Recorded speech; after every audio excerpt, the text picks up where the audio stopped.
주셨네.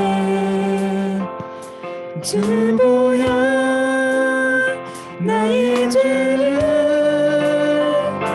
구속하신 어린 양 내 씻었네. 힘능보다 더 이게 하셨네. 예수님 귀하신 어린 양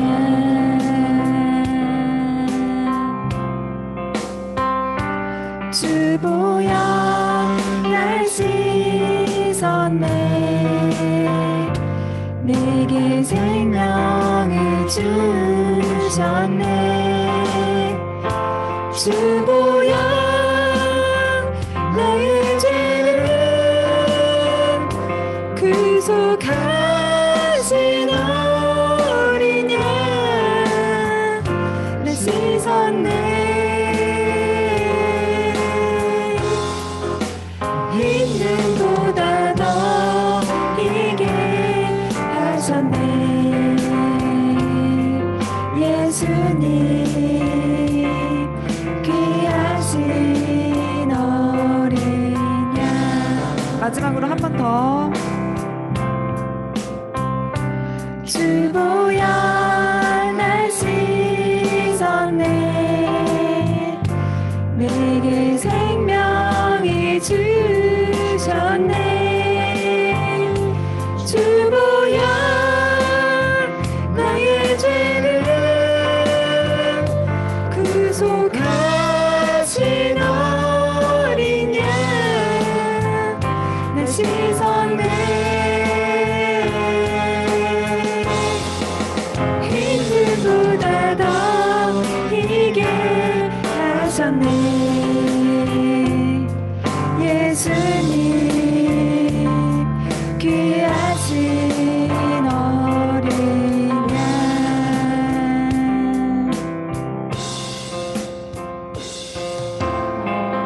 제가 20대 때 잠깐 교회를 마음으로 떠난 적이 있었어요. 근데 이제 엄마가 같이 교회는 항상 갔자면서 엄마 옆에 마음은 딴 데 가 있고 교회에 그냥 앉아 있었는데, 그때 출석하던 교회에서 지금 이제 같이 부를 나를 향한 주의 사랑이라는 노래를 많이 했었어요. 근데 제가 이제 다시 주님께 돌아오고 나서 이 노래를 부르는데 하염없이 눈물이 쏟아지는 거예요. 왜냐하면 이 노래를 부를 때 제가 가만히 마음속은 딴 곳에 있었던 제 모습을 보면서 주님께서 얼마나 눈물을 흘리셨을까, 그런 마음이 들어서 참 마음이 아팠었습니다. 이곳에 계신 여러분들, 저 같은 분이 없으시겠지만은 그래도 신앙 여정을 가다 보면은 좀 의문이 들 때가 있고 좀 약해질 때가 있다고 있어요. 그래서 혹시 이곳에 계신 분 중에 하나님께 향한 마음이 좀 예전 같지 않다 이러신 분들, 특별히 이 노래를 또 가사 음미하시면서 또 주님을 생각하시면서 또 저희들을 바라볼 그 주님의 마음을 생각하시면서 노래를 부르셨으면 좋겠습니다. 네, 나를 향한 주의 사랑, 다 같이 일어나셔서 찬양하시겠습니다.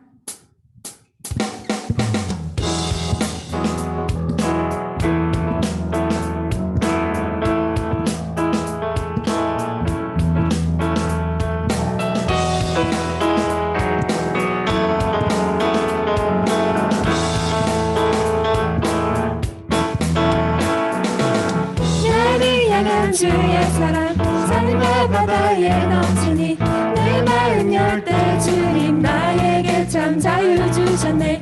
늘 진리 속에 거하며 내 이 손을 높이 들고 언제나 주님의 사랑이 노래하리.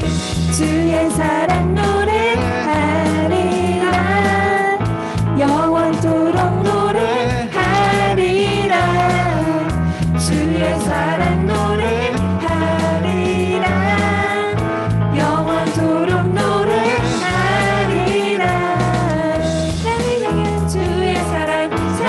바다에 넘치니 내 마음 열 때 주님 나에게 참 자유 주셨네.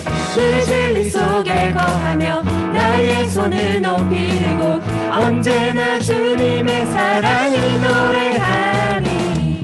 주의 사랑 노래하리라. 영원토록 노래하리라. 주의 사랑 노래하리라. 영원토록 노래하리라. 내가 춤을 출 때 다 비웃겠지만 그들도 주 알게 되면 함께 기뻐 춤을 추게 되리. 주의 사랑 노래하리라. 영원토록 노래하리라. 주의 사랑 노래하리라. 영원토록 노래하리라.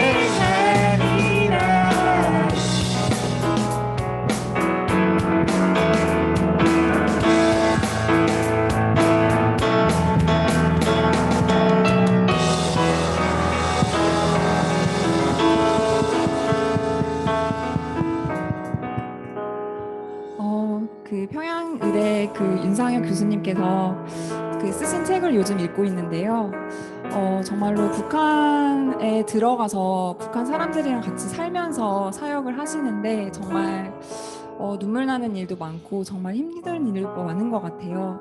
그래서 정말 북한을 일을 다 그만두고 싶다, 다 도망가고 싶다는 그런 마음이 많이 드셨다고 하는데 그때마다 하나님께 기도로 매달리고 하나님께서 말씀하시고 또 하나님께서 사람들을 보내주셔서 그렇게 좋은 일들을 계속 하실 수 있다고 그렇게 고백하는 책을 보았어요. 저희가 이제 각자 꿈이 있고 비전이 있으실 거라고 믿는데 그 비전과 꿈을 쫓아가는 그 길에는 여정은 항상 쉽지만은 않은 것 같아요. 하나님께서 주신 일이라고 확신을 하는데도 정말로 진전이 되지 않거나 후퇴할 때도 있고 정말 어려움이 닥치거나 정말 이해할 수 없는 일들이 벌어질 때가 많은 것 같은데 대학원 생활도 참 광야 같고 힘든 일도 많이 생기고 공부가 정말 쉽지 않은 것 같아요. 그래서 저도 비전을 옛날에 받았었는데 정말 공부가 쉽지가 않아서 포기할 뻔한 적이 참 많았어요. 근데 그 난독증이 있으시고 수학 0점을 받으신 분이 미국에서 의학 박사를 하나님의 은혜로 이렇게 이루어 가시는 과정을 보면서 아 정말 하나님께서 하시면은 함께 하시면 불가능한 것이 없구나. 그리고 비전을 이루어가는 데 있어서 정말 하나님의 일이라면 정말 하나님께서는 하시는구나를 확신하게 되었어요. 그래서 여러분께서 일하시는 분도 계실 거고 공부하시는 분도 계실 건데 정말 어려움이 닥칠 때마다 하나님께 오로지 저희 힘으로는 정말 할 수가 없음을 고백하고 하나님께 매달리고 하나님만 오로지 붙잡고 기도하며 그렇게 나아가서 결국에는 그 비전을 이루시는 그 여러분들 한 사람 한 사람이 되기를 기도합니다. 네. 하늘 위에 주님밖에 다 같이 찬양하시겠습니다.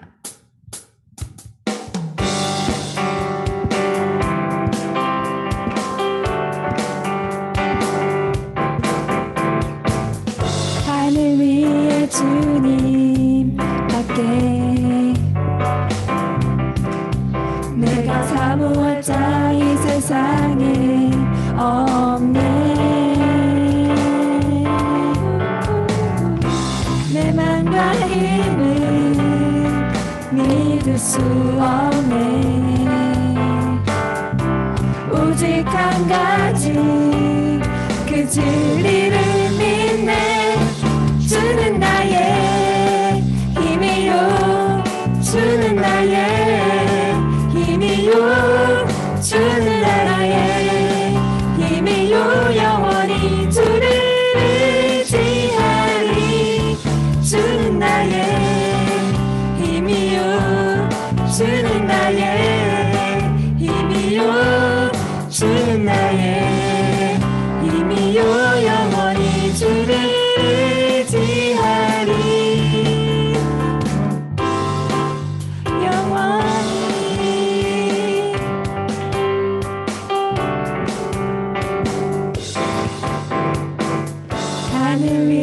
주님밖에 내가 사모할 자 이 세상에 없네. 내 맘과 힘은 믿을 수 없네. 오직 한 가지 그 진리를 믿네. 주는 나의 힘이요, 주는 나의 힘이요, 주는 나의 힘이요. 영원히 주를 의지하리.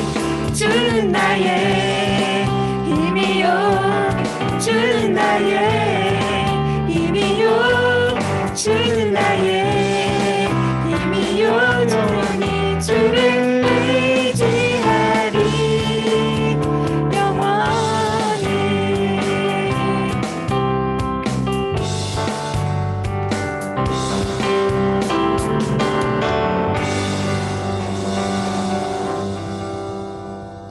제가 요즘 논문 막바지라서 정말 하나님의 힘으로만 의지하고 걸어가는 것 같습니다.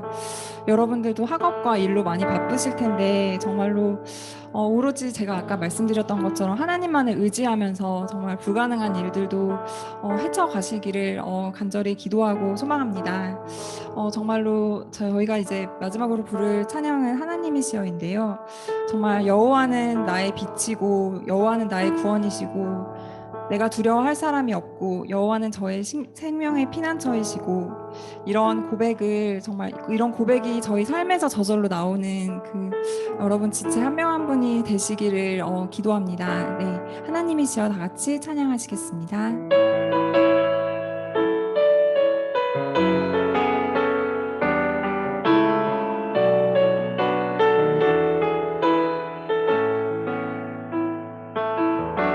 하나님이시여, 하나님이시여, 주는 나의 하나님이시로다. 나의 몸과 마음 주를 갈망하며 이제 내가 주께 고백하는 말. 여호와는 나의 빛이여, 여호와는 나의 구원이시니 내가 누구를 두려워하리요. 여호와는 생명의 피난처시니 주의 인자는 생명보다 나음으로 내 입술이 여호와를 찬양하리. 내 평생은 주를 찬양하며 주의 이름으로 내 손 들리라.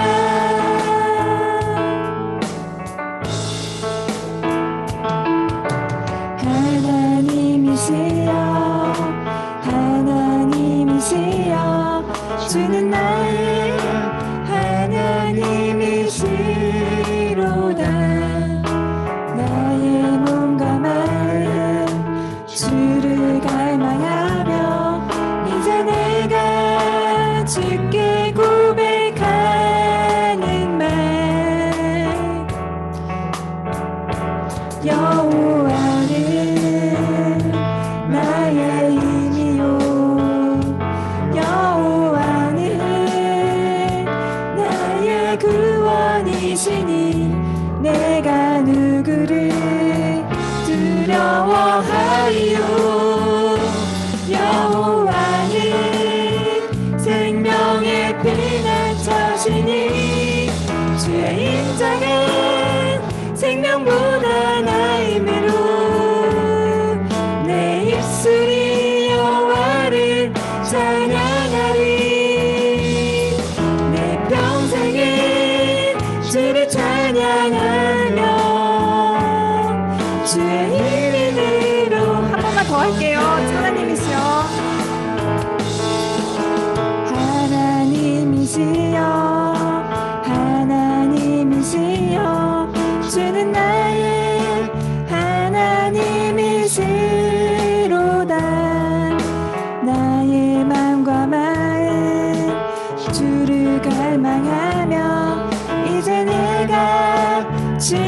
주께 고백하는 말 여호와는 나의 빛이여 여호와는 나의 구원이시니 내가 누구를 두려워하리요 여호와는 생명의 피난처시니 주의 인자가 생명보다 나의 매로 내 입술이 여호와를 찬양하리 내 평생에 주를 찬양하며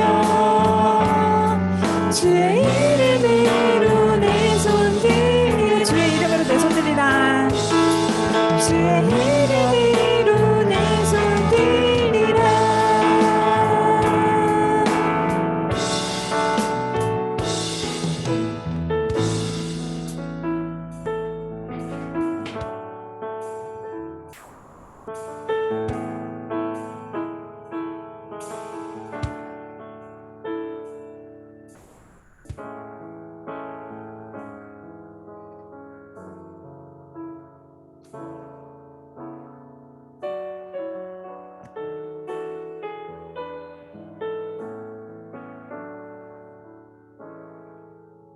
네, 다 같이 기도드리시겠습니다.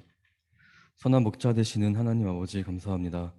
5월 가정의 달을 맞이하여 하나님께서 허락하신 저희 가족을 보게 하시며 감사드리고 또한 저희 서울대학교 대학원 예배 공동체를 한 가족으로 한 자리에 불러주심에 감사드립니다. 하나님 아버지, 지난 한 주간 저희가 알게 모르게 지었던 모든 죄를 회개합니다. 저희의 죄를 용서해 주시고 이 죄악 가득한 세대를 구원해 주세요. 하나님, 최근 사회적 거리 두기가 해제되어 다시 일상으로 돌아오게 하시면 감사드립니다. 하지만 여전히 고통을 받는 나라들과 사람들이 있습니다. 그들을 기억하여 주시고 계속해서 이 세상이 회복되어 하나님의 나라를 본받게 하여 주옵소서. 하나님 아버지, 우리나라를 이끌 새 지도자가 선출되어 임기를 시작하였습니다. 새 정권이 하나님의 나라와 우리나라를 위해 일하고 힘쓰며 하나님의 뜻을 따르고 하나님 말씀으로 나라를 이끄는 새 정권이 되기를 기도합니다. 주님, 우리 서울대학교의 형제 자매들을 위해 기도합니다. 학기가 중간을 넘어서면서 많은 과제와 연구로 인해 지쳐가고 있는 지체들을 기억해 주시고 주님께 의지하며 앞으로 나아가기를 기도합니다. 우리 교회 성도들이 서로 사랑하며 서로의 상처를 감싸주며 서로에게 선한 영향력을 미치는 주님 보시기에 아름다운 공동체가 되게 하여 주옵소서. 또 환절기 가운데 형제 자매들의 건강을 위해 기도드립니다. 특히 지난주에 홍종인 교수님께서 수술을 받으셔서 회복 중에 계십니다. 하나님께서 교수님의 손을 붙잡아 주시고 건강하게 잘 회복하실 수 있도록 저희 대학원 예배 지체들 모두 한마음 모아서 기도드립니다. 또한 이 예배를 위해 준비한 여러 보이지 않는 손길들을 기억해 주세요. 오늘은 특별히 스승의 날입니다. 언제나 사랑으로 저희를 위해 헌신하시는 목사님, 교수님, 전도사님, 사모님들을 기억해 주세요. 저희가 이 험난한 학업 과정 가운데 의지할 수 있는 신앙의 선배들을 보내주셔서 저희가 성장할 수 있게 하심에 감사드립니다. 그들의 영육 간의 강건함을 허락하시고 주님 안에서 늘 승리할 수 있기를 기도드립니다. 이 예배의 주인이신 하나님, 이 예배를 통해서 그 누구도 자신을 높이지 않기를 기도드립니다. 저희의 목소리와 악기의 선율이 모두 하나님 한 분만을 찬양합니다. 하나님께서 홀로 영광 받으시는 예배가 되길 기도드립니다. 오늘 저희를 한 자리로 모아주셔서 다시 감사드리며 찬양받기에 합당하신 우리 주 예수 그리스도 이름으로 기도드립니다. 아멘. 네, 이어서 사도신경으로 신앙 고백하시겠습니다. 나는 전능하신 아버지 하나님, 천지의 창조주를 믿습니다. 나는 그의 유일하신 아들, 우리 주 예수 그리스도를 믿습니다.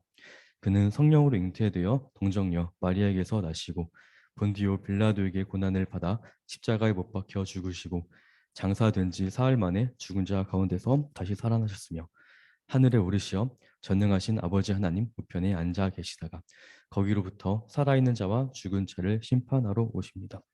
나는 성령을 믿으며 거룩한 공교회와 성도의 교제와 죄를 용서받는 것과 몸의 부활과 영생을 믿습니다. 아멘. 성경 봉독하겠습니다. 사도행전 1장 1절부터 14절까지 제가 대표로 봉독하겠습니다. 디오빌로여, 내가 먼저 쓴 글에는 무릇 예수께서 행하시며 가르치시기를 시작하신부터 그가 택하신 사도들에게 성령으로 명하시고 승천하신 날까지의 일을 기록하였노라. 그가 고난 받으신 후에 또한 그들에게 확실한 많은 증거로 친히 살아 계심을 나타내사 40일 동안 그들에게 보이시며 하나님의 나라의 일을 말씀하시니라. 사도와 함께 모이사 그들에게 분부하여 이르시되 예루살렘을 떠나지 말고 내게서 들은 바 아버지께서 약속하신 것을 기다리라. 요한은 물로 세례를 베풀었으나 너희는 몇 날이 못되어 성령으로 세례를 받으리라 하셨느니라. 예수께서 하늘로 올려지시다. 그들이 모여 있을 때 예수께 여쭈어 이르되 주께서 이스라엘 나라를 회복하심이 이때니까 하니 이르시되 때와 시기는 아버지께서 자기의 권한을 주셨으니 너희가 알 바 아니요 오직 성령이 너희에게 임하시면 너희가 권능을 받고 예루살렘과 온 유대와 사마리아와 땅끝까지 이르러 내 증언이 되리라 하시니라. 이 말씀을 마치시고 그들이 보는 데 올려져 가시니 구름이 그를 가리어 보이지 않게 하더라. 올라가실 때 제자들이 자세히 하늘 쳐다보고 있는데 흰 옷을 입은 두 사람이 그들 곁에 서서 이르되 갈릴리 사람들아 어찌하여 서서 하늘을 쳐다보느냐 너희 가운데서 하늘로 올려지신 이 예수는 하늘로 가심을 본 그대로 오시리라 하였느니라. 제자들이 감람원이라 하는 산으로부터 예루살렘에 돌아오니 이 산은 예루살렘에서 가까워 안식일에 가기 알맞은 길이라. 들어가 그들이 유하는 다락방으로 올라가니 베드로, 요한, 야고보, 안드레아, 빌립, 도마, 바돌로메, 마테와 알페오의 아들 야고보, 셀롯인 시몬, 야고보의 아들 유다가 다 거기 있어. 여자들과 예수의 어머니 마리아와 예수의 아우들과 더불어 마음을 같이하여 오로지 기도에 힘쓰더라. 아멘.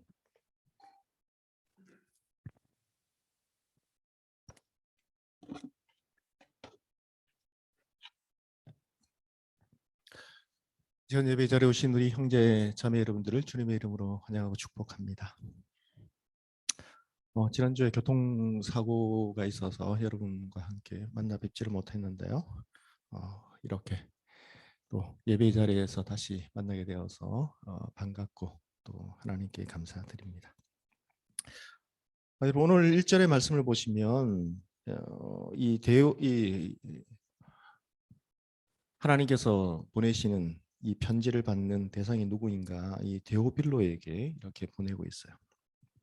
데오빌로요 1절 말씀 보시면 데오빌로요 내가 먼저 쓴 글에는 무릇 예수께서 행하시며 가르치기를 시작하신부터 그가 택하신 사도들에게 성령으로 명하시고 승천하신 날까지의 일을 기록하였노라 이렇게 시작하고 있어요.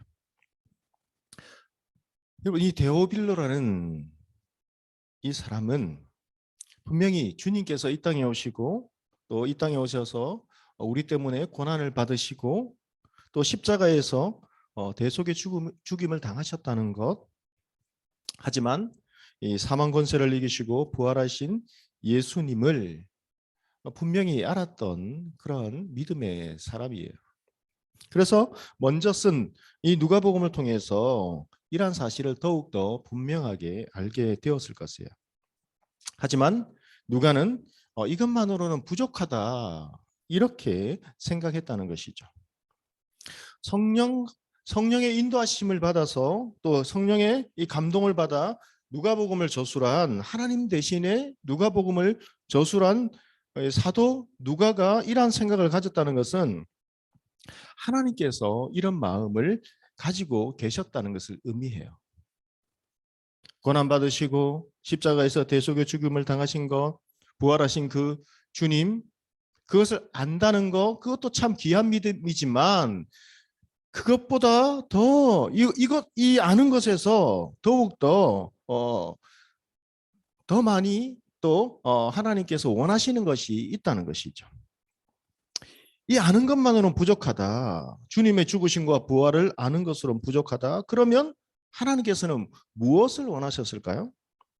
아는 것에서 더 나아가서 예수님께서 승천하신 이후의 그 일들, 여러분 그 일들이 지금 사도행전에 기록되어 있는데 그 일들에 대해서도 알고 그 일이 어떻게 가능했는가, 그리고 어떻게 그런 복음 증거에 성령 하나님과 함께 하시는 그런 삶을 살아갈 수 있는가에 대해서 가르쳐 주시고자 하셨다는 것이죠. 그래서 오늘 말씀을 보시면 사도행전은 예수님께서 부활하신 이후에 여러분 제자들과 함께 40일 동안 계셨어요. 하나님 나라에 대해서 다시 알려주시고, 여러분 40일 동안 부활하신 그 주님이 함께 하셨다면 여러분 역사적으로 정말 놀라운 사건 아닙니까?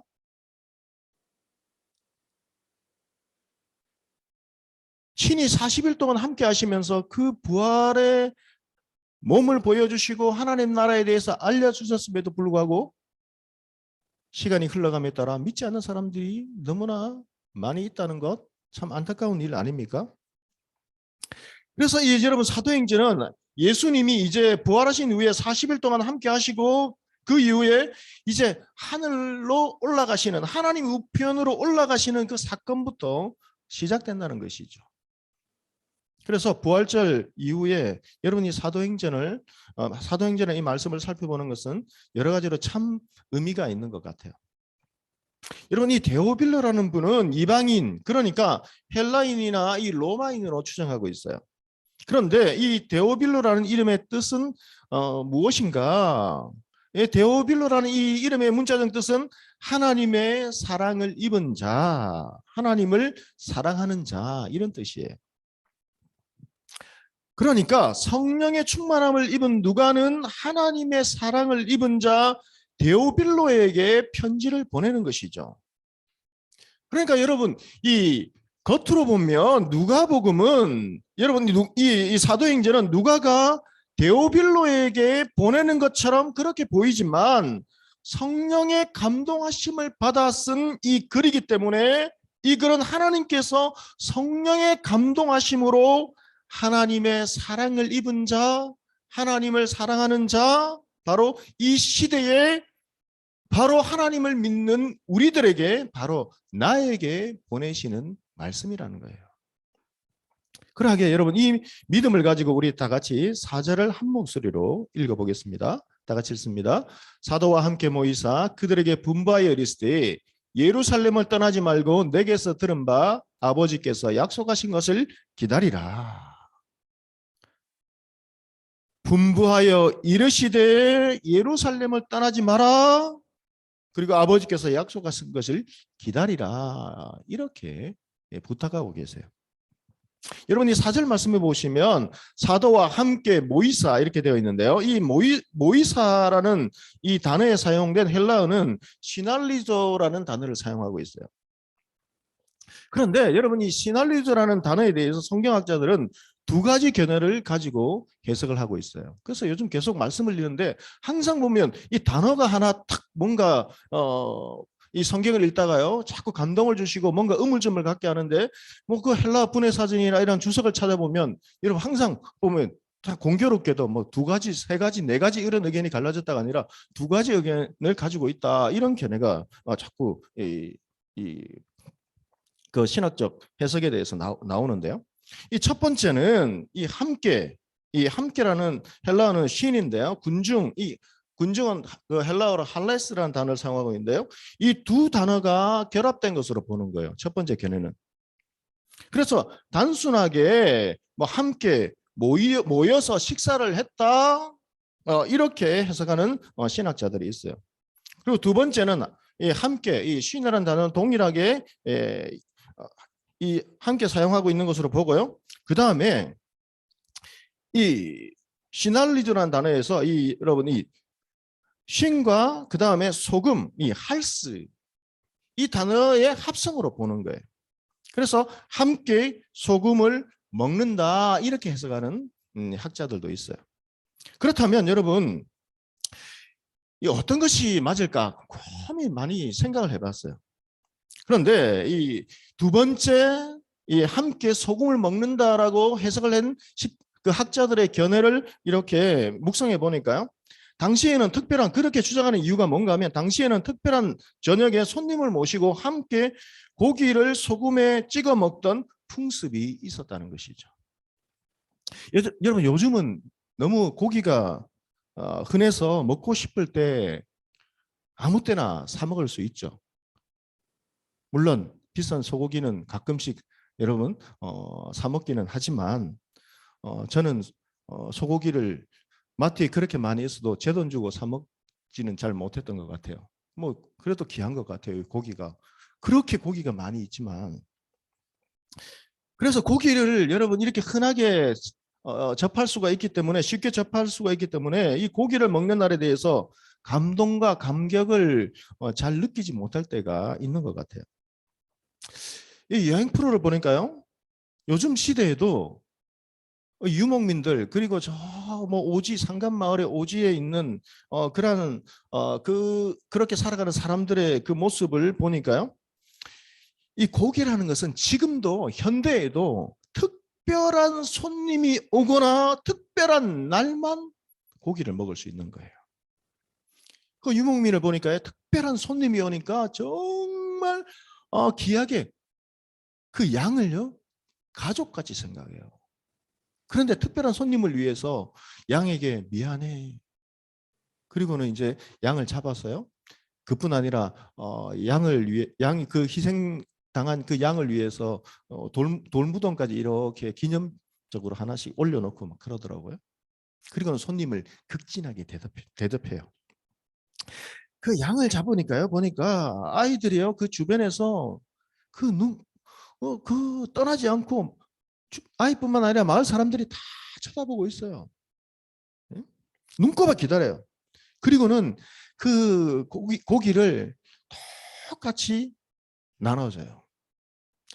이렇게 해서 같이 나눠 먹는 거예요. 그런데 그 조그마한, 그러니까 여러분 양 한 마리를 잡아서 온 동네 사람들이 먹으니까 양이 풍부하지는 않겠죠. 딱 한 줌? 그 정도 될까요? 몇 못? 예? 그 정도밖에 안 되는 것 같아요. 몇 조각, 뭐 조금. 그런데 그것을 받고 먹으면서 너무 그 아이들과 그 사람들이 행복해하는 거예요.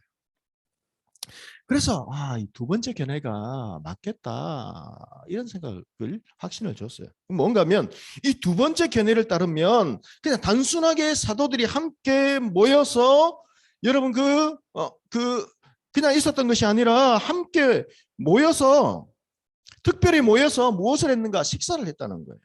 그래서 이 NIV 성경이나 여러분 이 벌게이트 이 번역본을 보시면요, 두 번째 견해를 따랐어요. 그래서 사도와 함께 모이사를 어떻게 번역했는가 하면, 그들이 함께 모여 먹을 때에 이렇게 번역한 거예요.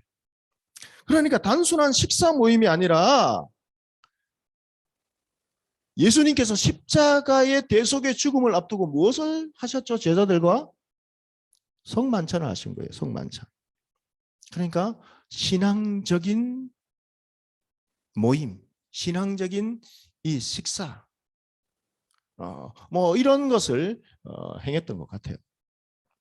그래서 저는 이 본문을 보니까요, 어떤 말씀을 전할까? 뭐 병원에 있다가 이제 퇴원을 해서요, 이제 주일이 다가오니까 뭐 어떤 말씀을 전할까 많이 고민을 하는데, 쭉 지나간 설교들을 보는데 2016년에 이 본문의 말씀을 가지고 설교를 한 이 설교문이 저장이 되어 있어요. 그래서 봤어요. 어떤 설교를 했을까? 근데 2016년 3월에 이 두 번째 해석의 확신을 가지고 교직원 신호의 예배에서 이 말씀을 본문을 가지고 설교를 한 이 본문이 짧게 있어요. 뭐 신호 예배는 뭐 말씀을 전할 때 15분 이상 전할 수는 없으니까요, 아주 짧게 핵심적으로 요약해서 전했던 것 같아요. 그때 이런 확신을 가지고 말씀을 전한 설교문이 있어요. 여러분, 비록 점심시간을 이용해 잠시 모이는 신앙적인 모임이라고 생각할 수 있겠지만, 이 자리에 모인 믿음의 사람들에게는 대단한 의미를 주는 말씀이 될 수 있습니다. 이 신호 예배는 모임을 마치고 단순히 점심을 먹고 교제하고 헤어지는 것이 아니라, 특별한 예배와 이 식사 모임을 통해서 성령의 은혜와 세례가, 여러분 임재가 이 자리에 함께 할 수 있음을 여러분 우리들은 기억해야 합니다. 이렇게 말씀을 전하고 기도했었던 것을 잊어버리고 있었어요. 그런데 이 본문의 말씀을 딱 떠올리게 하는 거예요. 그래서 그때 이 신호회가, 이 교직원 신호회가 여러분 이 학교에서 또 교직원 신우회가 부흥을 하려면 성령의 역사하심이 없으면 안 됩니다. 그러하기에 우리가 반드시 이 성령 하나님의 그 은혜를 사모하며 성령의 충만함을 받고 이 일들을 우리들이 비전을 품고 나아가야 합니다. 이렇게 말씀을 전했었는데요. 그때 2016년도에 신우의 교직원 예배를 맡아달라고 지도해달라고 요청을 받았을 때 가보니까 모이는 인원이 한 4-5명밖에 안 돼요.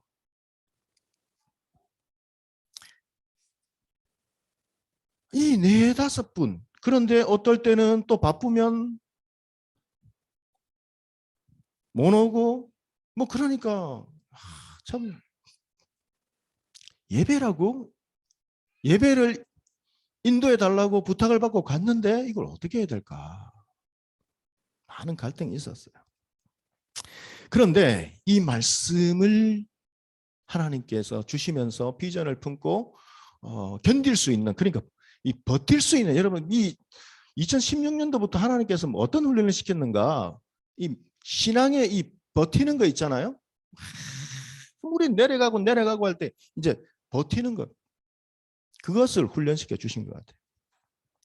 그래서 기도하는 가운데 하나님의 은혜 가운데 어떻게 된지 모르겠어요. 시간이 조금 흘러가니까 갑자기 뭐 10명이 넘고 20명이 넘고 그러다가 30명이 넘는데요. 자리가 없어요. 그래서 보조의자를 뭐 그 학과에서 버리는 그 접이식 의자를 가져와서 사람 겨우 지나다닐 수 있는 그 길에 그 보조의자까지 다 놓고 그렇게 예배를 드렸어요. 찬양 인도자가 없었는데 그냥 인도자도 없이 무반주로 찬양을 부르며 예배를 드렸는데요. 갑자기 찬양 인도자가 한 명이 나타나고 자원하고 그러다가요. 반주자가 또 하나님께서 또 보내어 주시고 그러다가 또 찬양 인도자가 저도 하겠습니다. 그랬어요. 이제 선의의 경쟁이 붙은 거예요. 찬양 인도자가 이제 두 팀이 생겼어요. 서로 한 주간 번갈아서 하고 반주도 이렇게 피아노 신디도 없었는데요. 신디를 또 누가 새 건데요. 신디도 생기고 그렇게 해서 반주를 하는데 또 반주자가 자원하는 사람이 또 있고 서로 번갈아 하고 참 정말 은혜스러웠어요. 야, 이렇게만 된다면 얼마나 좋을까. 그런데요. 너무 은혜스러우니까 어떤 일이 일어나는가. 정말 은혜스러워서 기도하고 찬양하니까 수업에 방해된다고요. 이제 난리가 난 거예요. 그래서 그 장소에서 쫓겨났어요. 지금도 거기에는 잠겨져 있는데요. 거기에 가면 신디도 있고 다 있어요. 그런데 잠겨져 있어요.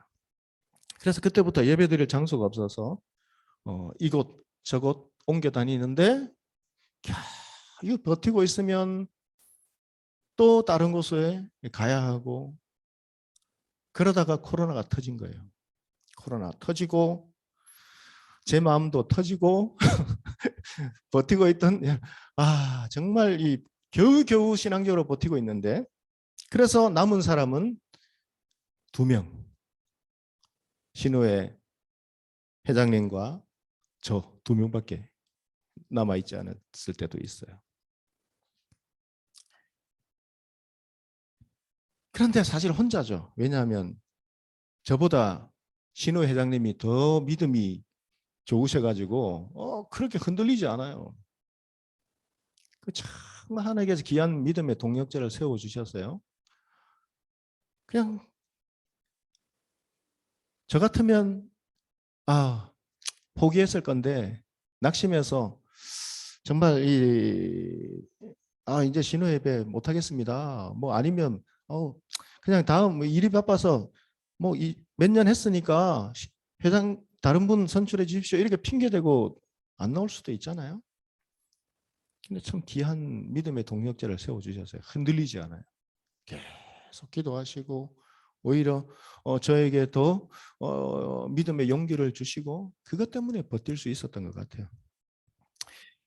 여러분 그 앞전에 말씀드렸던 우리가 살펴봤던 이 부활의 주님을 두 번이나 만났고 주님이 주시는 사명을 재차 다시 확인받았지만 갈릴리 해변가에 모여서 무엇을 해야 될지 몰라서 그렇게 시간을 보내고 있다가 수제자 베드로는 이렇게 이야기를 했죠. 나는 물고기 잡으러 가노라. 얼마나 여러분 답답했으면 무엇을 해야 될지 몰랐으면 분명히 뭔가 하나님 주님께서 부활하신 그 주님이 두 번이나 찾아오셔서 다시 하나님 나라에 대해서 하나님의 그 뜻에 대해서 분명하게 가르쳐 주셨음에도 불구하고 사명을 재차 확인받았음에도 불구하고 그 일을 하려고 하니까 주님이 옆에 안 계시니까 무엇을 해야 될지 모르는 거예요. 하기는 해야 되겠는데 그래서 제자들은 갈릴리 해변을 떠나지 못하고 그곳에 있지만 아무것도 시작하지 못했어요. 그래서 베드로는 나는 이렇다면 여러분 우리 연구도 안 되고 반드시 여러분 졸업도 해야 되고 뭔가 큰 이 책임을 맡았으면 해야 하는데 뭔가 일이 진척이 안 되면 좀 쉬다 할래. 어떤 친구들은 나는 먹으러 영화나 보고 올래. 그렇게 하기도 하죠. 잠이나 잘래. 베드로가 나는 물고기 잡으러 가노라 할 때 나도 가겠다. 다 제자들이 따라간 것이죠. 그러나 밤이 새도록 헛된 수고를 한 채 제자들은 지금 여러분 때로는 우리들이 갈등하고 있는 것처럼 제가 이 2016년도부터 지금까지 여기에 오면서 이 코로나도 터지고 여러 가지 갈등 가운데 있을 때에 이런 생각, 갈등 여러분 이런 복잡한 마음들에게 사로잡혀 있지 않았겠어요? 참 이 서울대학교에 온 지 이제 7년 이제 여러분과 함께 한 시간이 7년째인데요. 교직원 신회를 맡고 또 수예배를 이렇게 섬기면서 또 대학원 예배를 섬기면서 이 7년이란 기간 그뿐 아니라 이 7년이란 기간에는 코로나 또 2년 이제 근 2년 반 정도가 이제 되어가네요. 이 시간을 거치면서 하나님께서 정말 혹독하게 훈련을 시키셨어요. 개인적으로는.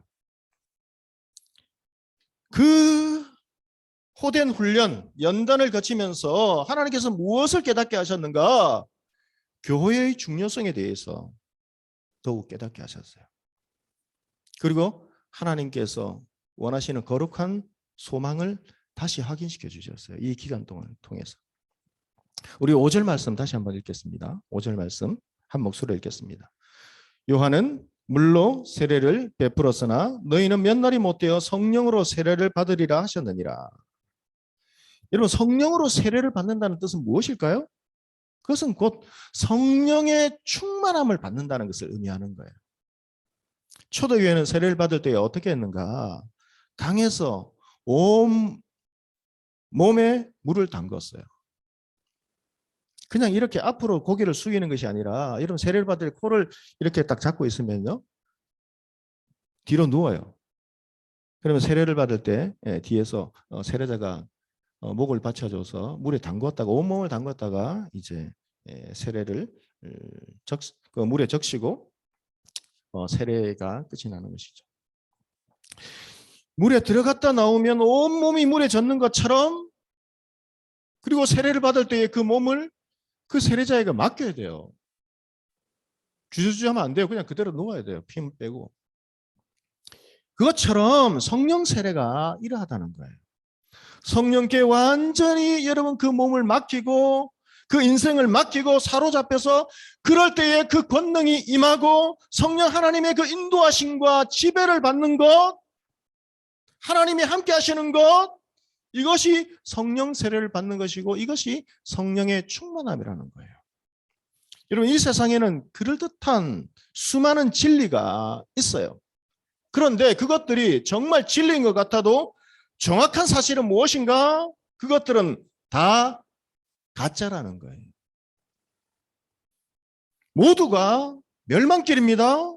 왜냐? 그 수없이 많은 그 진리, 그것을 여러분들 주장하지만 그것들은 가짜이기에 우리를 생명의 구원에 이르게 하지 못한다는 거예요. 오직 진리는 하나입니다. 정확하게 말하면 오직 진리는 한 분밖에 없습니다. 그것은 무엇인가, 누구이신가? 우리를 구원하시기 위해서 십자가에서 대속의 죽음을 이루시고 부활하신 예수 그리스도밖에 없는 거예요. 그리고 우리가 여기서 예배를 드리기 전에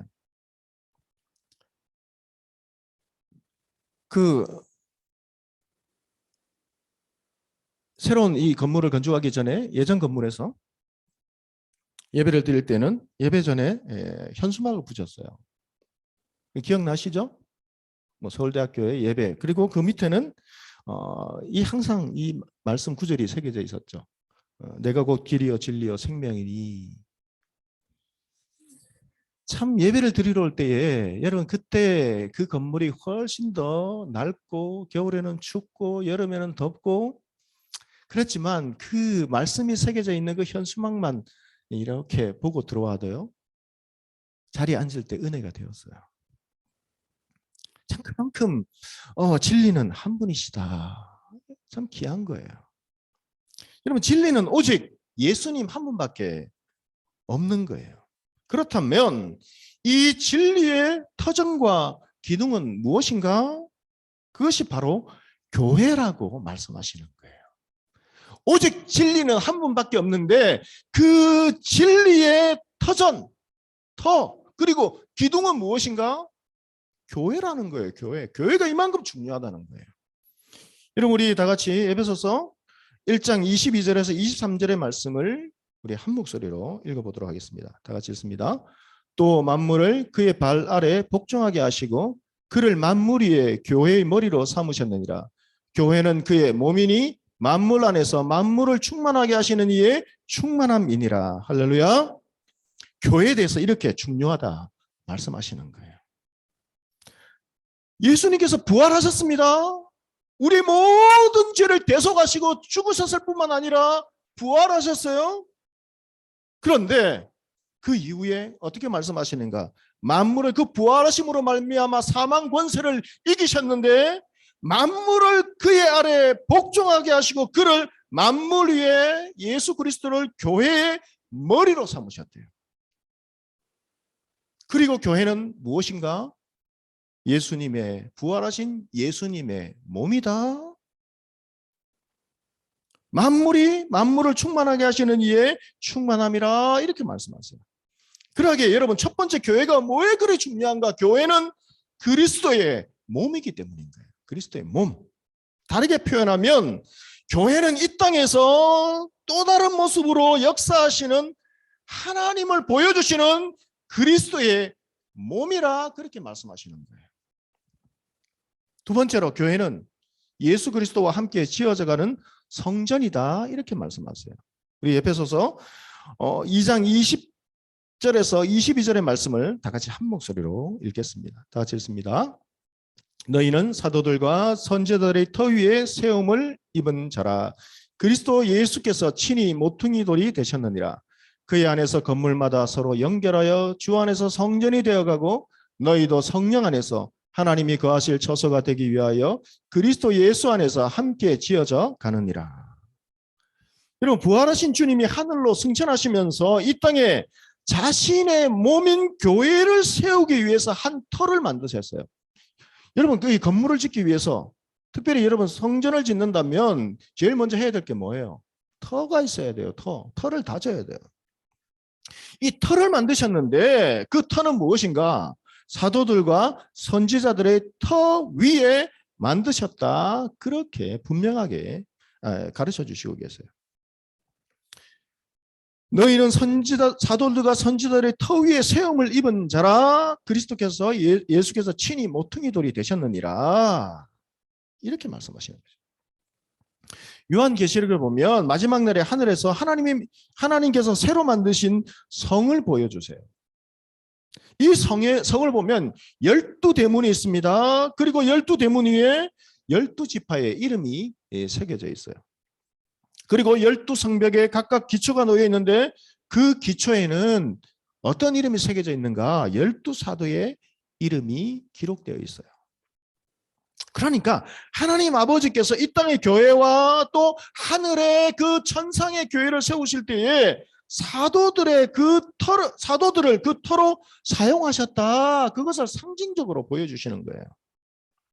그러니까 여러분 오늘 말씀해 보면 이 에베소서 2장 20절의 말씀을 보면 사도들과 선지자들의 터 위에 이렇게 말씀하니까 터가 두 개라고 생각하기 쉽지만 원어에는 이 터가 하나예요.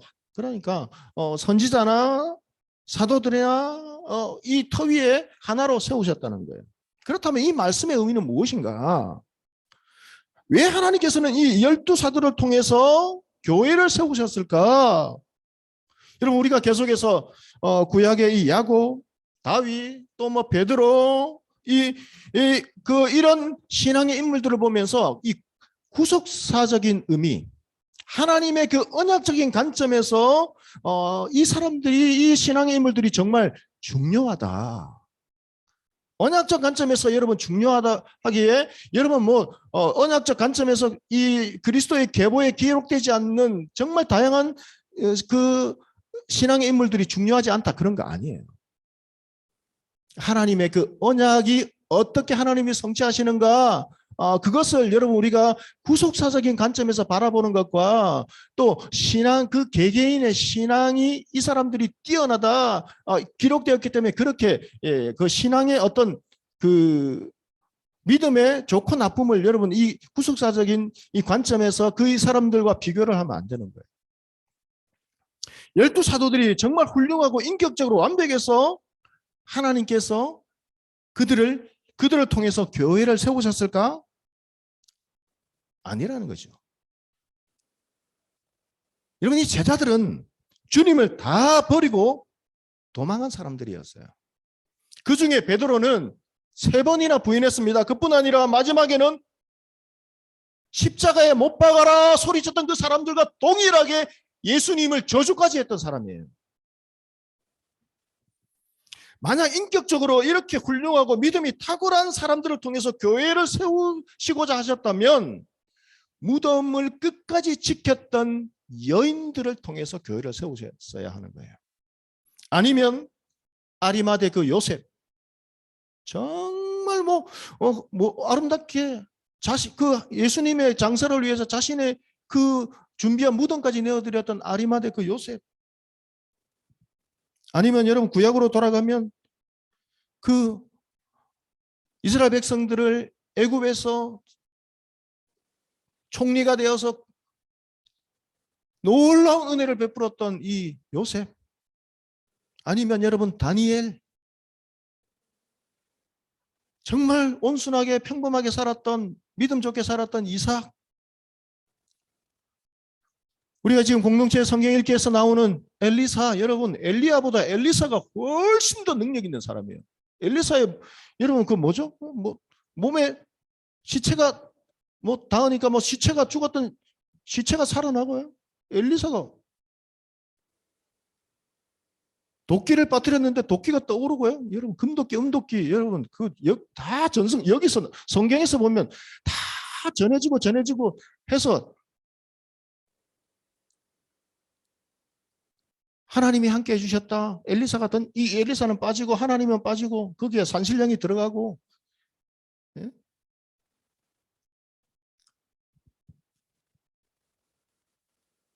얼마나 신앙이 좋은 사람이 많아요. 루디아 여러분 저는 루디아 같은 여인을 만나게 해주십시오. 아직도 못 만나고 있는데 하나님의 교회를 섬긴다면 루디아 같은 그런 이런 어떤 정말 생각만 해도 상상만 해도 정말 이 신앙적으로 힘이 되고 이런 분 만나게 해주십시오. 브리스길라와 아굴라와 같은 바나바를 본 적이 없지만 바나바와 같은 이런 분 만나게 해주십시오. 이런 분들을 통해서 하나님의 교회를 세웠다면 얼마나 좋겠어요. 그런데 왜 12사도였을까? 여러분 이들이 얼마나 부족한 사람이었습니까? 그 제자 중 한 사람은 예수님을 버렸어요.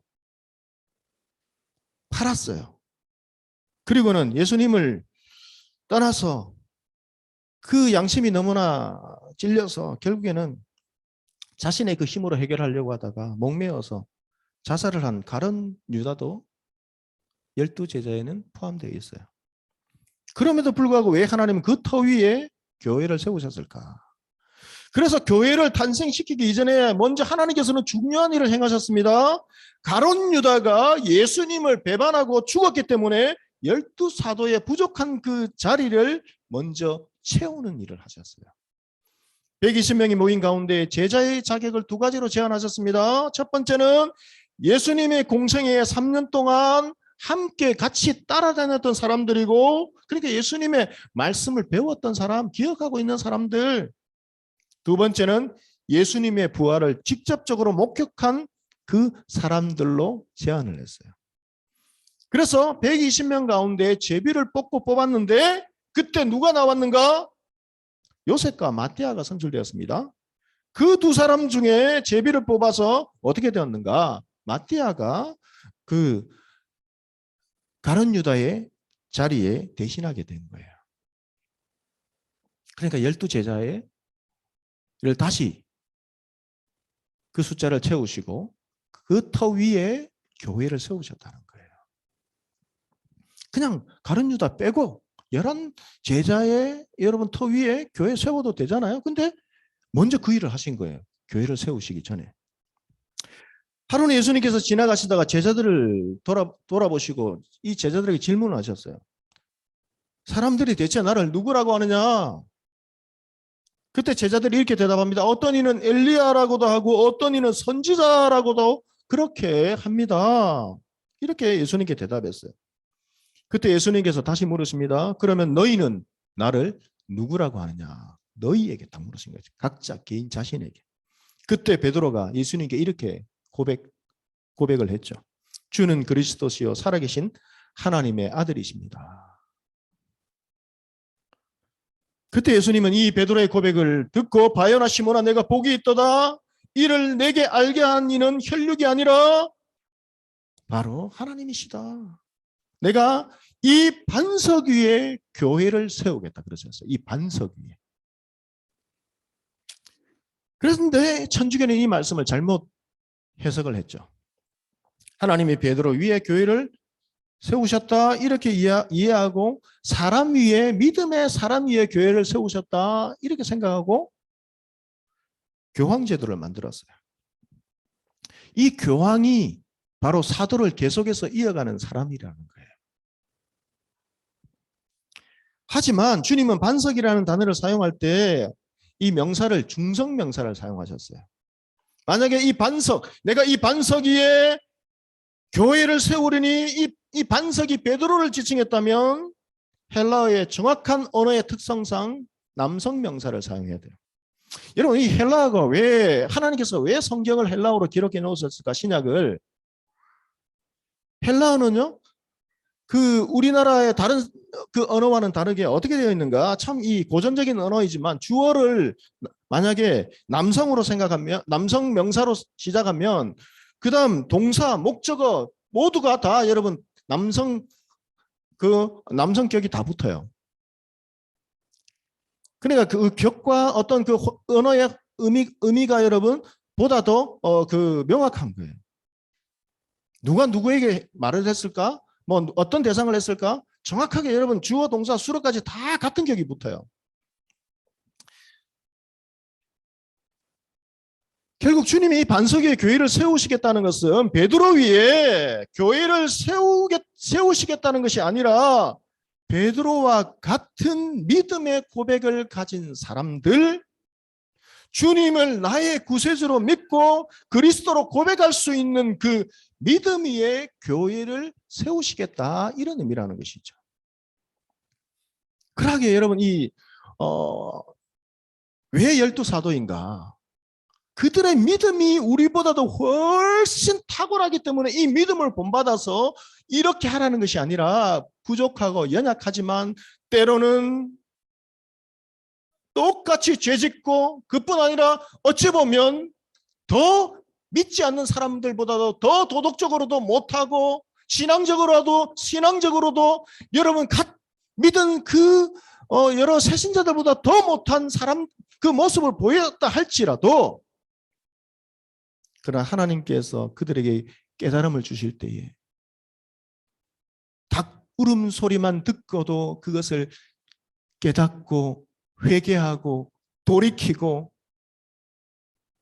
또 넘어졌지만 다시 찾아오셔서 요한의 아들 시몬아 내가 나를 사랑하느냐 그 물으시는 그 질문에 주님의 그 마음을 깨닫고 훗날 성령의 그 충만함을 받고 여러분 베드로는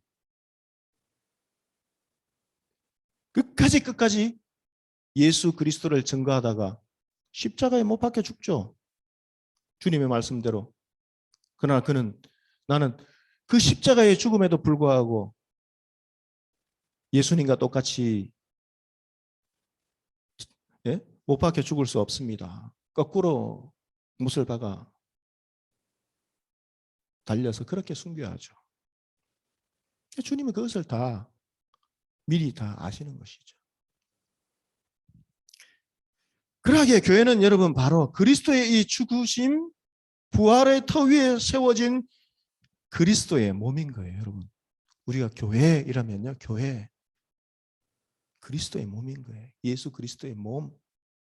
단순한 몸이 아니라 그 죄가 없으신 예수님이 우리를 구원하시고 하나님의 자녀 삼아 주셔서 이 땅에서 여러분 그냥 사는 것이 아니라 저 천국의 영원한 천국에 이를 때까지 여러분 인도하시기 위해서 그리스도의 몸 찢기시고 여러분 수치와 모욕과 피 흘림과 우리가 대실 당할 모든 것을 다 짊어지시고 대속의 죽음을 이루시고 부활하시고 구원해 주신 그리스도의 몸인 거예요. 몸. 교회가 이만큼 중요하다는 거예요.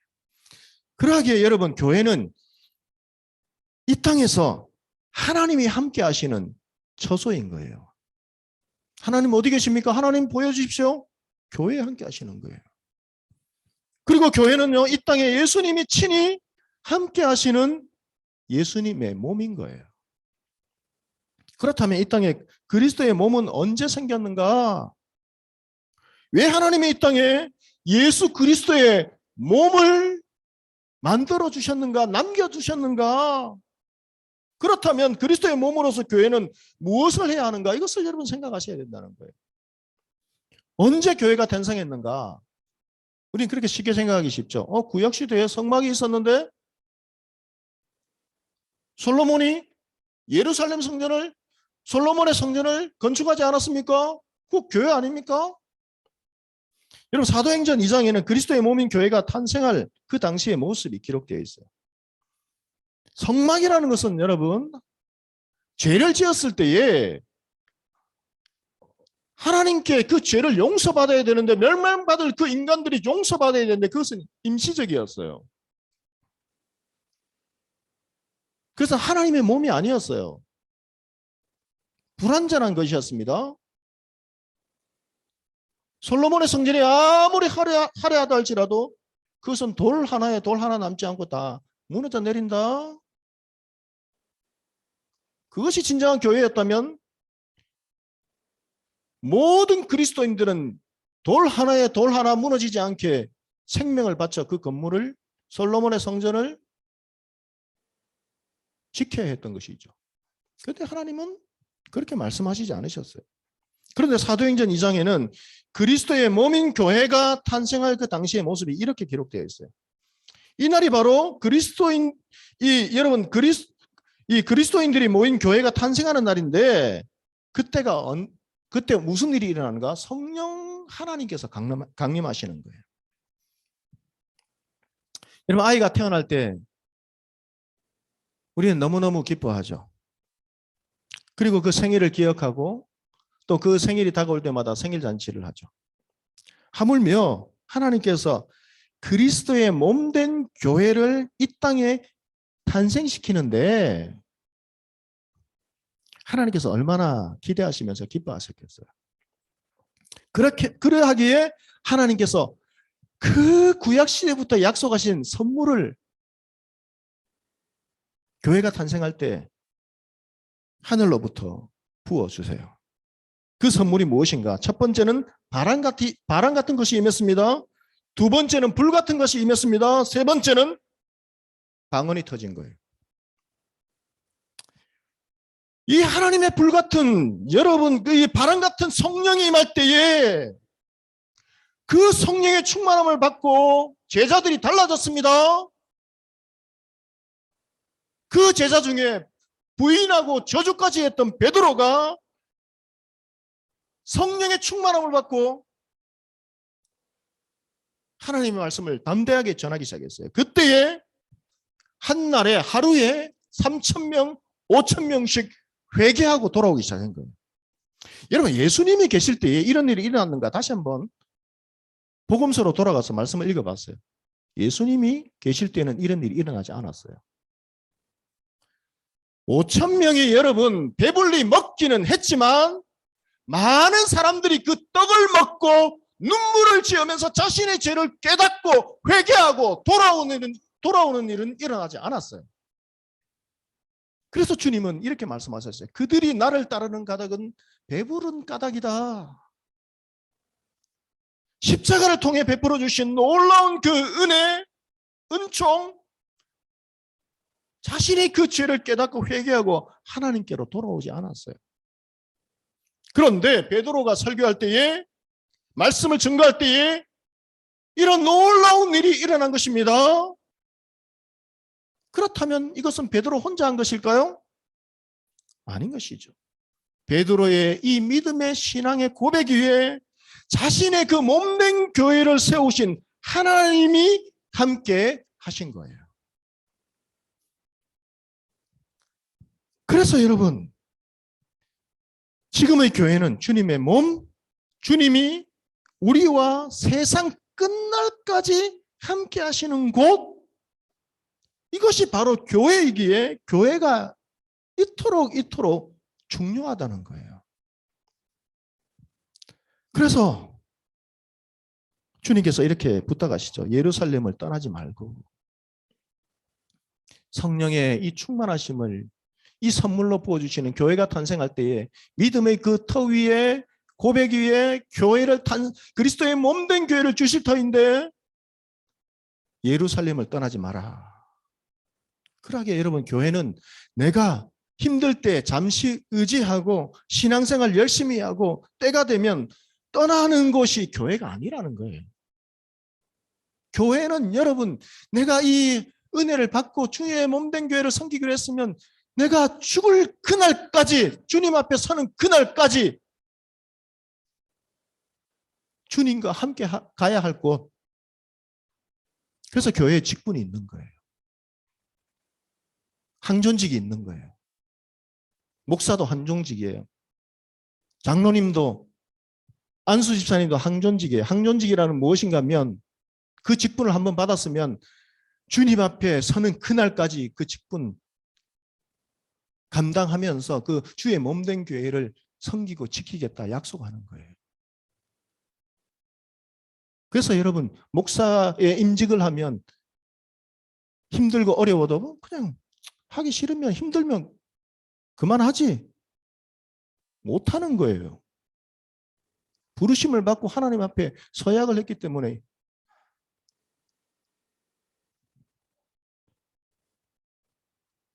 내가 힘들 때 잠시 의지하고 신앙생활 열심히 하고 때가 되면 안정되고 직장도 좋은 직장 잡고 그러면 떠나는 것, 그것은 여러분 선교 동아리예요. 그렇게 해도 돼요. 선교 동아리에서는. 선교 단체 훈련받고 위로받고 힘들 때 여러분 함께 기도하면서 때가 되면 이제 졸업하면 떠나도 되는 선교 단체, 그렇게 해도 돼요. 그런 목적으로 설립된 여러분 단체이기 때문에 선교 동아리 단체, 뭐 기도 모임, 이런 곳에 여러분이 힘들 때 신앙의 도움도 요청하고 함께 여러분 훈련받고 기도하고 한 목적을 가지고 열심히 신앙생활 하다가 때가 되면 나에게 주신 그 은혜가 너무 크기에 이제 그래, 이제 주님의 몸된 교회 섬겨야 되겠다. 여러분이 정해서 은혜 받는 교회로 가서 섬기면 돼요. 그러나 여러분, 이 교회라는 것은 천국에 갈 때까지 그리스도의 몸된 교회를, 그리스도와 함께, 주님과 함께 몸된 교회를 함께 지어가는 거예요. 이 중요성에 대해서 여러분 정말 잘 설명을 해야 되겠는데 저는 잘 설명할 지금 설명이 부족해요. 어떻게 설명을 해야 될지 모르겠어요. 그런데 여러분, 교회가 교회답게 천국에서 이 땅에서 여러분 천국을 맛보면서 누리며 살 수 있어요. 그것이 어디인가? 바로 교회인 거예요. 왜? 주님의 몸된 교회이기 때문인 거예요. 그래서 행복한, 주님과 함께 행복한 삶을 살아가며 사명을 감당하기 위한 조건이 있는데요. 그것은 무엇인가? 성령의 충만함을 받아야 하는 거예요. 결국 성령의 충만함이라는 것은 하나님이 우리와 함께 하시는 거예요. 우리와 함께 하시는 그 하나님과 함께, 주님과 함께 걸어가는 것, 그것이 성령의 충만함이라는 거예요.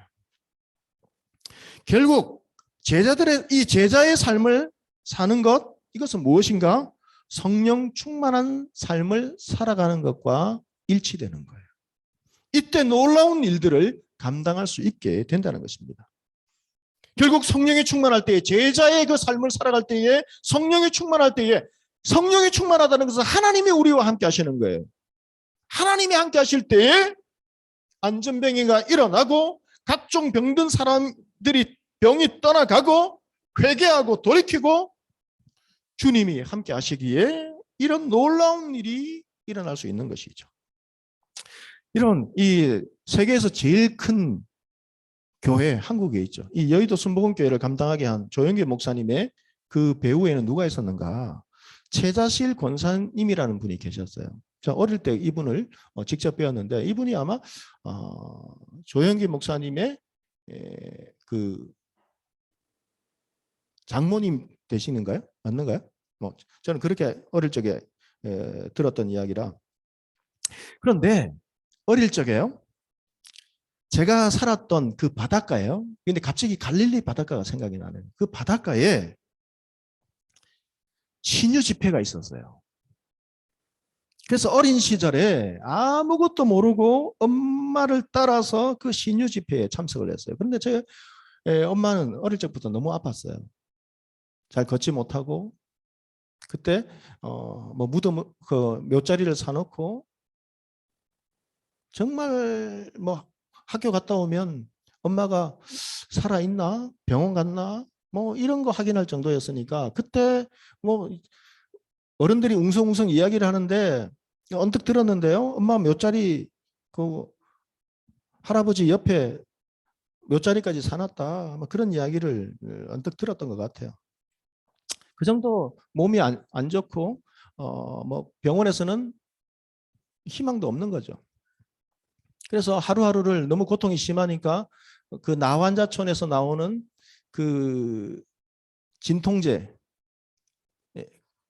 그것을 이제 나환자들이 먹는 진통제니까 얼마나 강하겠어요. 그러니까 속이 다 문드러질 정도, 몇 년 먹으면 그냥 건강한 사람도 다 오히려 더 병이 생겨서 견디지 못하는 그런 약을 먹으면서 하루하루를 버티면서 그렇게 살아갈 때 신유 집회가 있었어요. 근데 그 바닷가에요, 여러분 기업 상가에서 치는, 초상이 나면 치는 그 텐트 같은 거 있죠. 그런 큰 텐트를 아주 오래됐을 때니까 나무 기둥 세우고 이렇게 당겨서 그런 텐트를 하는데, 그 바닷가에 처음부터 끝까지 그 텐트를 다 쳐놨어요. 쫙 이렇게 쳐놓고요. 그리고 그 텐트 밑에는 그 볏짚으로 엮은 가마니를 다 깔고요. 그렇게 해서 이제 말씀을 그 당시에 무슨 앰프가 있겠어요? 들리지도 않아요. 그러다가 이제 기도를 해주시는데, 나이팅게일 같은 하얀 옷을 입으신 분이 저 앞에서 머리를 툭툭툭툭 치면서 이제 걸어오는 거예요. 근데 그분이 최자실 그 권사님이셨어요. 모두가 다 눈을 감고 기도하는데 엄마도 옆에서 막 제가 이렇게 두리번 거리고 있으니까 눈 감고 기도해라. 너도 안수 받아라 하는데 나는 아픈 것도 없는데 내가 안수를 왜 받아야 되지? 뭐 어릴 때 그랬어요. 생각이. 그러면서 남들 다 뭐 조용히 그 머리 한번 이렇게 여러분 툭툭툭 치고 가는데 그것이 무엇이라고? 눈을 감고 기도하며 그렇게 간절히 사모하며 간절하게 안수를 받으려고 하는데 어린 시절의 기억을 갑자기 제가 떠올려 보니까요. 당돌하게 눈을 뜨고 계속 쳐다보고 있었어요. 그분을. 그래서 잊혀지지가 않아요. 어린 시절이지만. 초등학교 한 2, 3학년 때인가요? 하여튼 어린 시절이었어요. 그때 어떤 생각을 했느냐. 왜 사람들은 저분에게 저렇게 매달릴까? 예수님 믿으라고 했으면 예수님께 기도하고 그냥 믿으면 되는 거 아니야? 그러면서 이렇게 쳐다보고 있었어요. 그래서 툭툭 치고 갔는데 결국 엄마는 낫지 않았어요. 그러면 그렇지. 예수님 믿으라고 했으면 그렇게 해야지. 어떤 그런 배짱이 있었어요. 어린 시절이면 지금 생각하니까. 예수님 믿고 예수님 믿으라고 기도했으면 예수님께 나아가야 되는 거 아니야? 그런데 사람들이 신유언사가 있다고 하니까 와, 그때 그 열기 있잖아요. 그 더운 여름에 한여름에 해변가에서 뜨거워진 그 모래에 막 그것을 참고 그 나으려고 하는 지푸라기라도 잡으려고 하는 사람들의 그 간절함.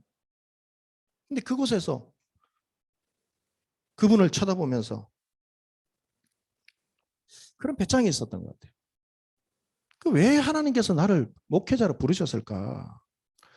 아무리 생각해도 여러분 목회자가 된 지 이제 목회의 길을 걸어온 지 20년이 넘었는데요.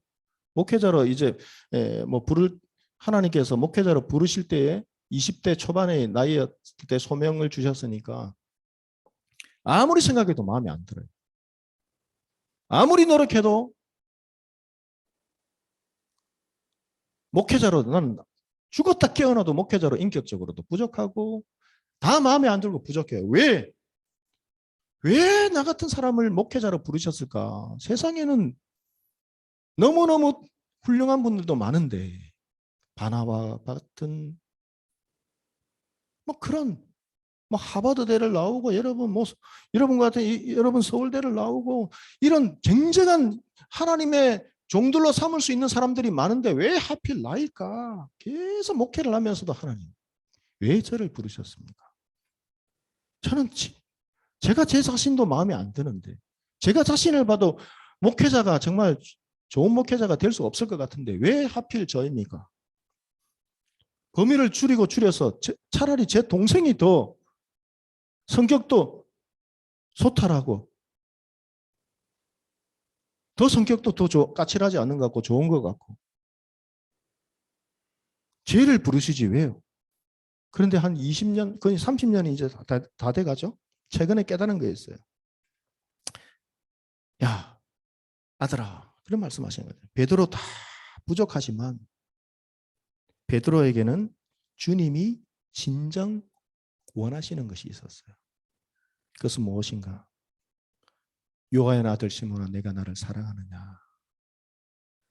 다른 사람들보다 그중에 주님을 사랑해서 정말 모든 것을 다 버리고 주님을 따랐던 그 제자들 중에서도 주님을 사랑하는 그 사랑함이 다른 제자들보다는 베드로가 더 컸어요. 이거 하나예요. 이거 차이. 이거 하나. 다윗이 뭐가 그렇게 잘한 일이 있을까? 다윗은 여러분 물맷돌 던지고 골리앗 승리했을 때 그때 외에는 그 이후에는 왕이 된 이후에는 하나님 앞에서 잘한 거 별로 없어요. 죽는 그날의 마지막에 여러분 회개하고 돌이킨 거 눈물로 침상을 적시면서 그러면서 하나님의 성령의 감동하심을 받아서 시편을 저술하고 그거 외에는 여러분 보면 허물투성이에요. 그런데 왜 다윗이 하나님의 마음에 합한 사람이 되었을까? 인격적으로 훌륭하고 도덕적으로 흠이 없고 그런 것 아니라는 거예요.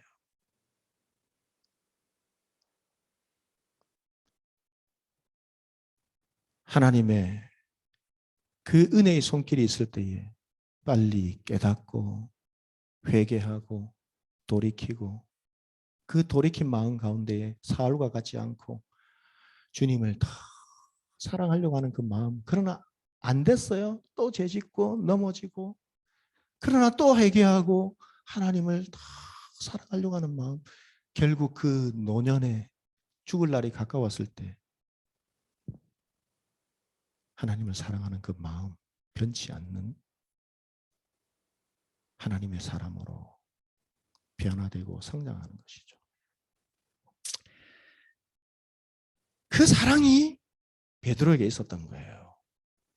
저주하고 허물 많고 그렇지만 주님이 말씀하셨던 그 닭 울음소리만 듣고도 그때서야 뉘우치고 회개하고 돌아오는 베드로.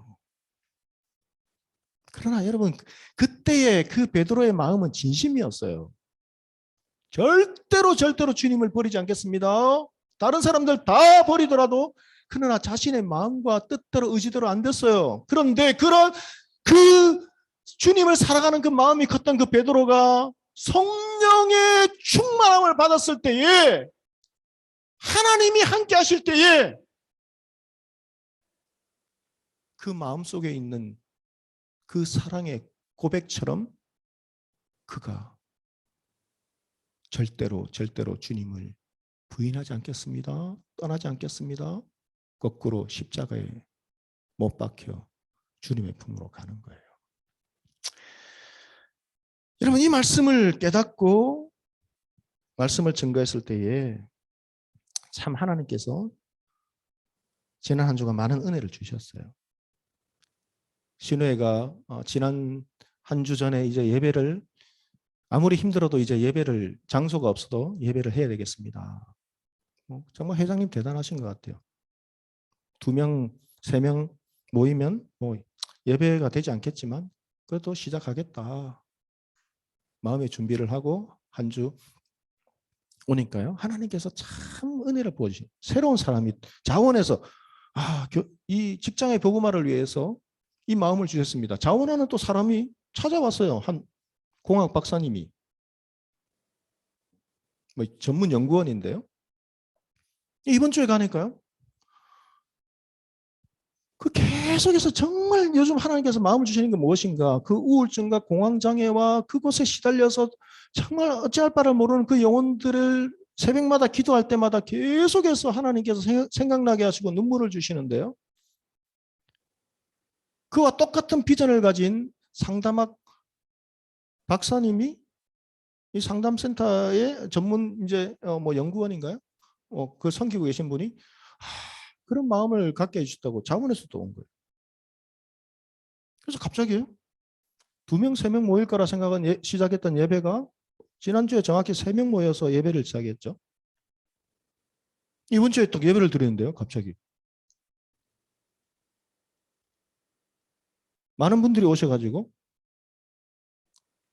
그 시설과 직원분들은 시간이 30분 차이가 나는데요. 그 30분 예배를 드리기 위해서 11시 반에 와서 일부 예배를 드리고, 일부 예배 끝나자마자 말씀 한 5분 전했나요?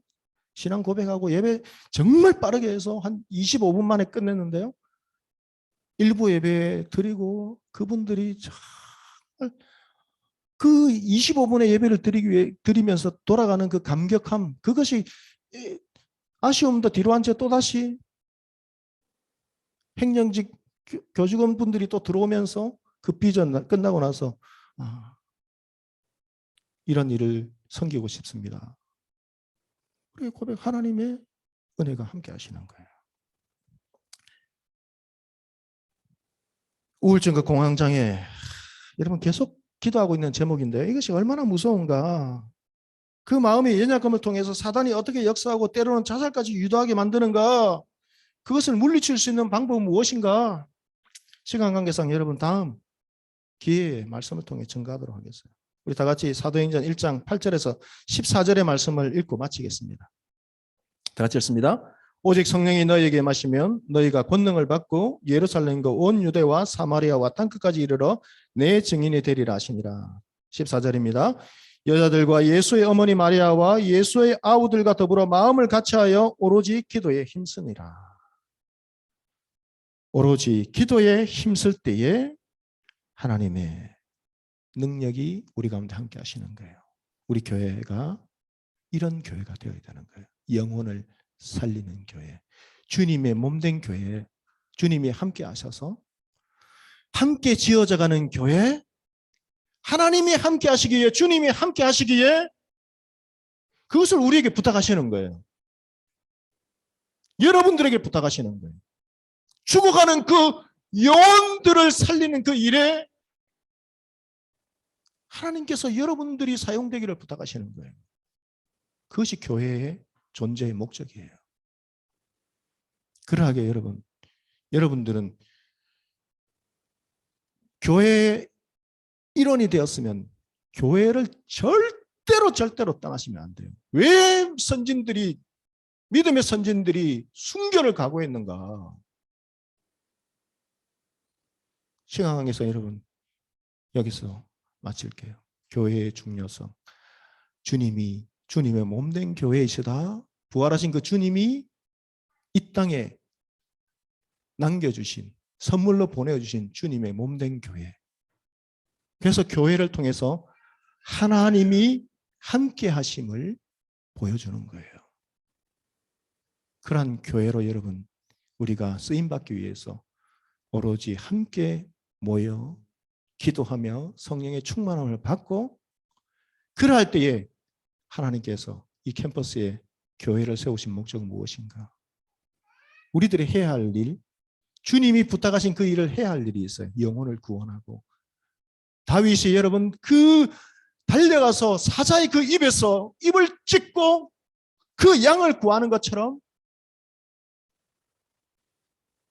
죽어가는 그 영혼들, 우울증과 공황장애와 여러 가지 여러분 그것을 통해서 틈을 타서 그 영혼을 사로잡고 죽이려고 하는 그 사단 원수들의 그 소나기에서 우리들이 한 영혼을 구원하고, 그뿐 아니라 함께 지어져가는 교회를 통해서 여러분 천국을 맛보며 누리며 기뻐하며 함께 생활하는 거예요.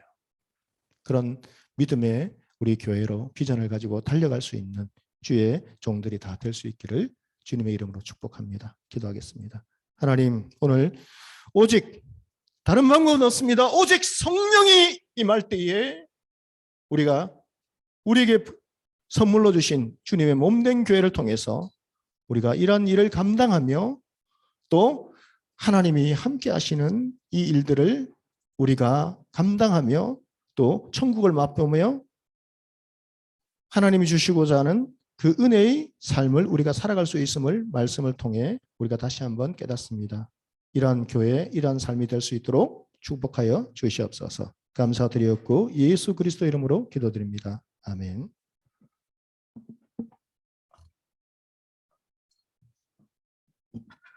네, 귀한 말씀 주신 목사님 감사합니다. 다 같이 일어나셔서 봉헌 찬양하시겠습니다.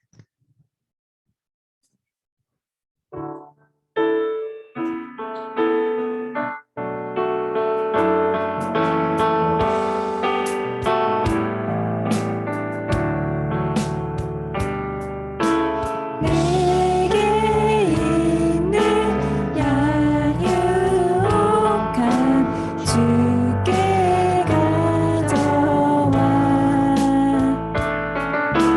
그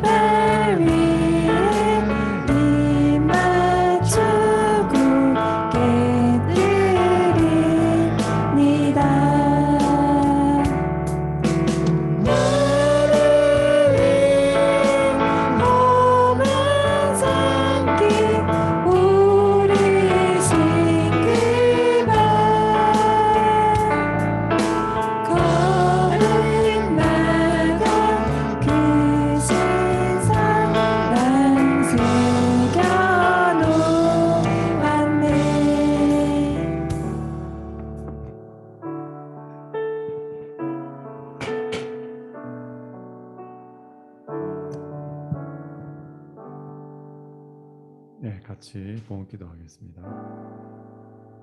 하나님 아버지, 오늘 이 자리에 모인 저희 한 사람 한 사람은 모두 성령이 거하시는 저인 줄 압니다. 거룩하게 구별됨으로 깨끗게 하시고 또 강건한 믿음 가운데 든든히 세워져가는 주님의 전이 되게 하여 주셔서 또한 하나님께서 또 귀히 쓰시는 그릇이 되고 몸된 교회를 사랑하는 한 사람 한 사람 되게 하여 주시고 예수님을 증언하는 증인이 되게 하여 주시옵소서. 오늘 또 이 자리에 저희들 작지만 정성을 모아 예물을 드립니다. 이 예물이 쓰여지는 곳마다 성령께서 일하시옵소서. 감사드렸고 예수님의 이름으로 기도드렸습니다. 네, 다 같이 결탄 찬양하시겠습니다.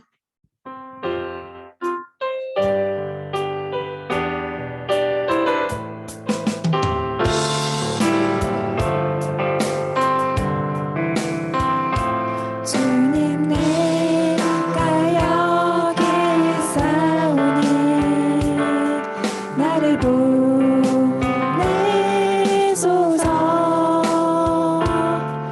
나의 몸 주께 드리오니 주 받으옵소서. 주님 내가 여기 있사오니 나를 써 주소서. 가진 것 모두 다 주께 드리오니 주 받으옵소서.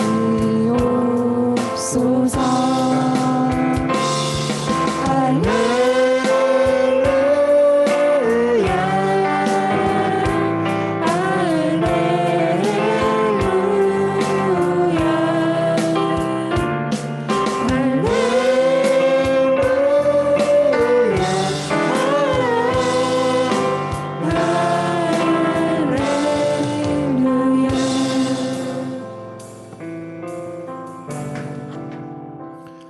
지금은 우리 주 예수 그리스도의 크신 은혜와 하나님 아버지의 청량할 수 없는 그 크신 사랑하심과 성령 하나님의 감화, 감동, 인도 충만하신 귀한 은혜가 몸된 교회를 통해서 우리에게 보여주신 그 하나님의 사랑과 그 기대와 또 하나님의 그 뜻하심을 우리도 깨닫고 주의 몸된 교회를 통해서 많은 영혼을 구원하며 또 하나님의 함께 하심을 이 세상 가운데 보여주며 또 하나님이 원하시는 천국에서의 삶을 이 땅에서 누리며 또 저 천국을 소망하며 살아가기 원하며 결단하는 이 시간 예배를 드린 우리 모든 믿음의 형제 자매들 가운데에 지금으로부터 영원토록 함께 계시기를 간절히 축원하옵나이다.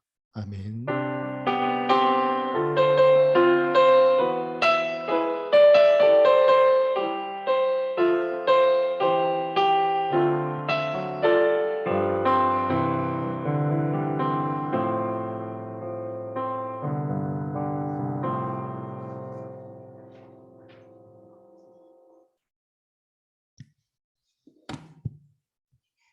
네, 안녕하세요. 광고 시작하겠습니다. 서울대학교 대학원 예배 오신 분들 모두 축복하고 환영합니다. 혹시 오늘 새로 오신 분들 계실까요? 네, 없는 것 같네요.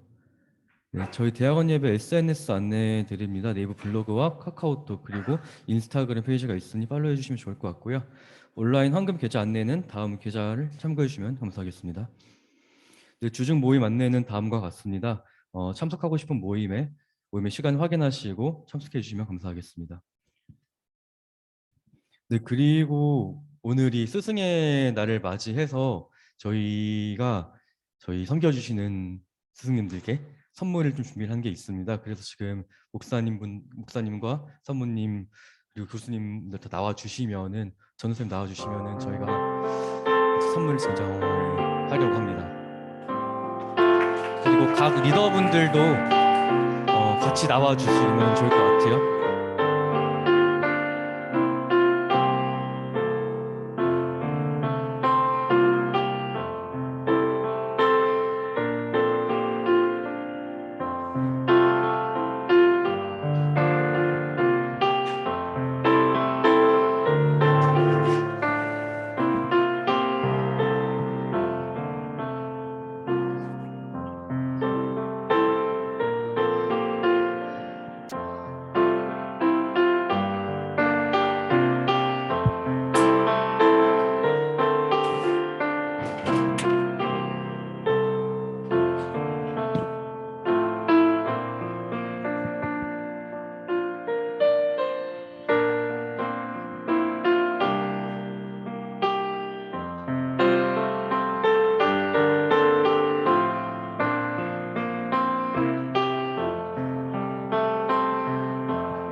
저희 리더들이 저희 스승이신 저희 목사님과 교수님과 사모님과 전사님께 카네이션을 달아드리고 선물을 드리는 시간을 가졌습니다. 저희 다 같이 스승의 은혜에 또 부르면 좋을 것 같아요. 또 함께 나오시면 같이 부르도록 하겠습니다. 다 같이 일어나셔서 스승의 은혜 다 같이 부릅시다. 스승의 은혜는 아내 같아서 우러러 볼수록 높아만 지네.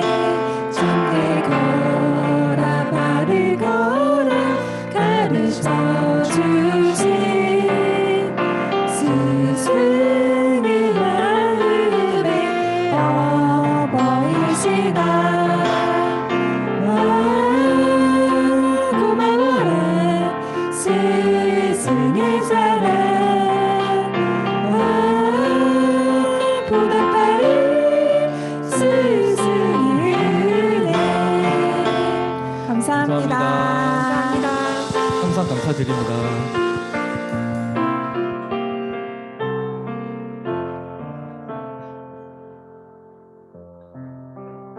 네, 계속 일어서서요. 저희 다 같이 축복송 돌아다니시면서 부르시겠습니다. 네.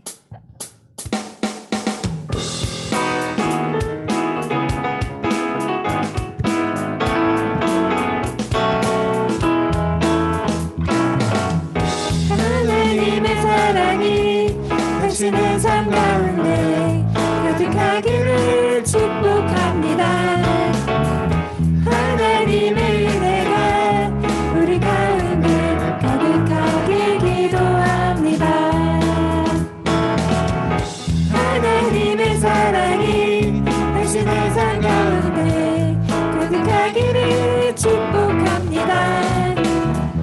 하나님의 은혜가 우리 가운데 가득하게 기도합니다.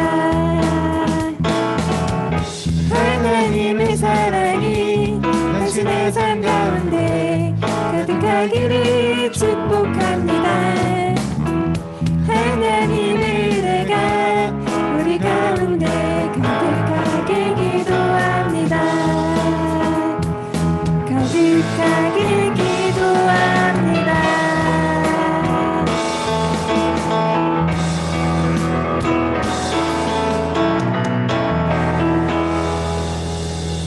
네, 스승의 은혜 감사드립니다. 이것으로 예배를 마치겠습니다.